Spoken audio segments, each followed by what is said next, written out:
राधे राधे दोस्तों, आइए सुनते हैं दशा माता की कहानी।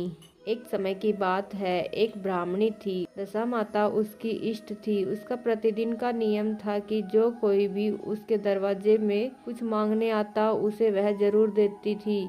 वह किसी को भी अपने घर से खाली हाथ जाने नहीं देती थी। जो आटा मांगता था उसे वो आटा देती, जो अन्न मांगता उसे वह अन्न देती थी। ब्राह्मणी के आंगन में एक पीपल का पेड़ भी था जिसकी वह प्रतिदिन पूजा करती थी। उस समय सतयुग चल रहा था। दशा माता ने विचार करा, देखूं तो सही ये कितने सच पे चलती है। जो दशा माता एक हंस का रूप धरकर उसके घर पधारी और आंगन में लंबी लंबी गर्दन करके घूमने लगी। ब्राह्मणी ने गेहूं के दाने डाले, वो हंस ने नहीं खाए। मक्के के दाने डाले तो वो भी हंस ने नहीं खाए। ब्राह्मणी ने ज्वार के दाने डाले, वो भी नहीं खाए। उस समय सतयुग चल रहा था तो हंस ने बोलकर कहा कि हंस चुगे तो मोती चुगे, वरना भूखा ही रह जाए। तब वो फिर ब्राह्मणी के घर में जो पैसे थे वो देकर दुकान से मोती ले आई और हंस को मोती चुगाए, और हंस तो मोती चुग कर चला गया। दूसरे दिन जब हंस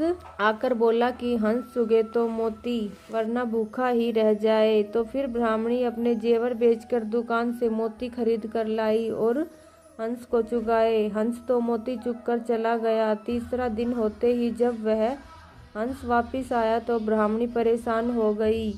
अब मैं मोती कहाँ से लाऊंगी? फिर ब्राह्मणी अपना घर गिरवी रखकर मोती खरीद कर लाई और हंस को चुगवाए। उस दिन ब्राह्मणी को नींद भी नहीं आई कि कल जब हंस आएगा तो मोती कहाँ से लाऊंगी। चौथा दिन होते ही हंस तो आ गया। फिर ब्राह्मणी अपनी बेटी को सेठ के यहाँ नौकरानी के रूप में रखने की बात करके सेठानी से पैसे लेकर आई। ब्राह्मणी बोलती है कि कल से मैं अपनी बेटी को आपके घर पर नौकरानी के रूप में भेज दूंगी। फिर ब्राह्मणी उन पैसों से मोती लेकर आई और हंस को चुगाए। रात को ब्राह्मणी सोचती है कि कैसे मैं अपनी बेटी को नौकरानी के रूप में सेठ के घर भेज दूं। लोग क्या सोचेंगे कि हमने अपनी बेटी को नौकरानी बना दिया। तो ब्राह्मणी बोलती है कि सवेरा होने से पहले ही यहाँ से चले जाते हैं, अपनी बेटी को नौकरानी नहीं बना सकते। वो लोग अंधेरे में ही निकलने लगे। उस समय पीपल परमेश्वर तो झड़ने लगे और नीचे गिरे हुए सारे पत्ते वो बेशकीमती मोती बन गए। तब ब्राह्मणी ने कहा कि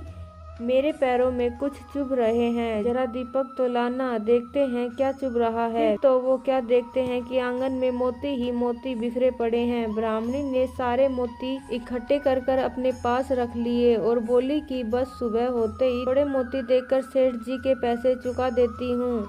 वो सेठ जी को बोलती है कि आपका ब्याज समेत सब उधार चुकता दिया। दशा माता जी की कृपा से ब्राह्मणी का सब दरिद्र दूर हो गया और उसके सब आनंद हो गया। सेठ जी की लड़की ने उस बेशकीमती मोतियों की माला बनाकर पहन ली। सेठ की लड़की ने राजा की लड़की से दोस्ती की।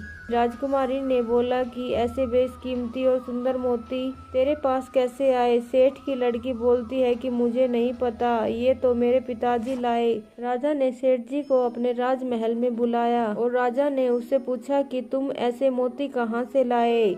वह बोली कि मेरे पास एक ब्राह्मणी आई थी। 3 दिन तक तो वह उधार में मोती ले गई और चौथे दिन वापस मुझे ऐसे बेशकीमती मोती देकर गई। तब उस ब्राह्मणी को बुलाया गया और उसने पूछा कि ऐसे मोती कहाँ से लाई तू? ब्राह्मणी ने हंस वाली सारी बात बताई और बोली कि मेरे ऊपर तो पीपल परमेश्वर की कृपा हुई। राजा अपने सैनिकों को बोलता है कि इस घर से पीपल का पेड़ लेकर आओ, ऐसा पेड़ तो राजमहल में होना चाहिए। तब राजा के सिपाही पीपल खोदने लगे तो पीपल का पेड़ तो नहीं निकला, बल्कि सैनिकों के कांटे चुभने लगे। राजा ने कहा कि वो पीपल का पेड़ तो इनकी किस्मत में ही लिखा हुआ है, उसको वहीं रहने दो। हम भी दशा माता जी से यही प्रार्थना करते हैं कि जैसे पीपल परमेश्वर उस ब्राह्मणी पे टूटमान हुए वैसे ही सब पर होए और जैसी कृपा उस पर करी वैसी सब पर करे। जय हो दशा माता की।